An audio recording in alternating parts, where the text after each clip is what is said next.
No niin, eli oltiin menossa Kirjolahta koittaa Vantaalle ja käytiin Tuusula Ruodos matkalla ostaa vähän viehelukkoja.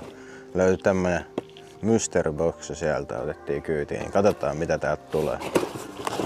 Tän näköjään Westinin rapuja. Ihan solid, en kyllä salee välttis käytä. Voi olla, että lahjoitan nää jollekin kaverille eteenpäin. Salty Diamond Rhino. Ei mitään hajuu mikä tää. Westinin Swimmi. Ihan jees. Onks tää suspaava? On, hyvä. Tää on ihan hyvä. Nää maksaa jonkun 20. Okei, tekkei, let's go. Mä astin näitä just tänään yhden paketin. Käyttää.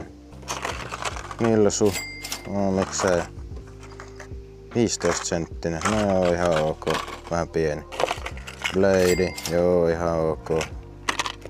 Rippiräppi. Nää on vähän kalliimpia. Ihan solid. Westinin Slimmei. Tulee käyttöön. Joo, nääkin lähtee kyllä lahjoitukseen.